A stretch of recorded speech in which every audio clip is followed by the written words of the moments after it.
It's known as Michigan History Day, part of National History Day, and the students participating in this unique program are shown to boost their school performance and also their job skills.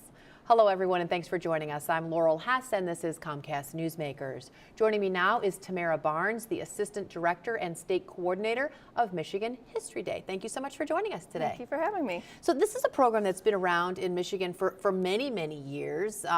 You're hoping to see it grow. What exactly is it and how does it work?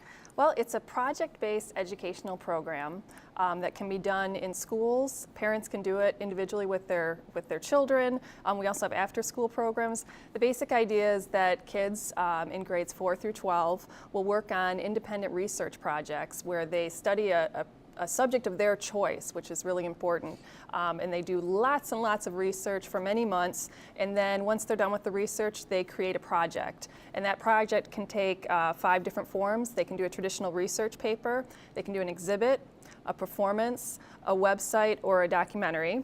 And that's kind of the fun part for the kids once they finish their research. And then they take those projects to different competitions. So we've got district level competitions that happen in February and March. And then if they qualify from their districts, they move on to the state competition, which is held in April. And then if they make it past the state competition, they'll compete at National History Day, which is in College Park every June. So we hear so much about science fairs and robotic competitions and kids so those are great for kids that are interested in science and math, but it sounds like this is sort of the perfect avenue for kids who are passionate about history. It is. We always start that conversation with teachers who have never heard of us as think science fair, only it's history. But the funny thing is we have lots of kids who are interested in science. We get tons of projects that are history of technology, history of the iPhone. So although it's called Michigan History Day, really it's wide open as to what kind of history you do. It doesn't have to be something about our state. In fact, it can be any world topic, any time period. So we get lots of kids interested in sports. They do sports history, music, so it can be anything, and that's really how we are able to draw in kids that aren't necessarily interested in history. So we do have those history kids, which I was one, but then we also have the kids that are, have a variety of interests that are able to do projects that really interest them. So it sounds like ideally a teacher would hear this or find out about the program and make it something that they would encourage their students to do, or maybe an entire school or an entire district would embrace it, but a club or an individual student could do it as well. Absolutely. We encourage classroom participation because we feel like for kids, they'll have the avenues to get that research done, which is the core of this project. But we have plenty of after-school programs, church groups, historical organizations and museums who have after-school programs for youth groups that have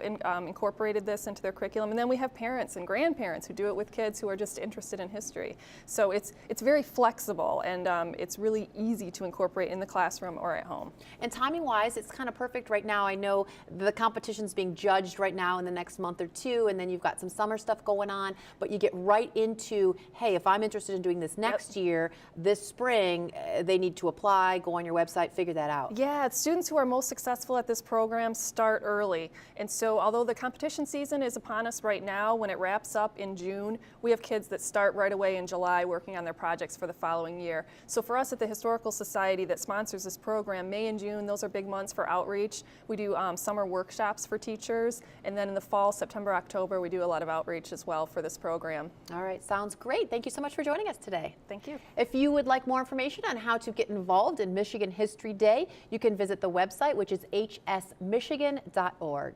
Today's Comcast Newsmaker was Tamara Barnes, the Assistant Director and State Coordinator of Michigan History Day.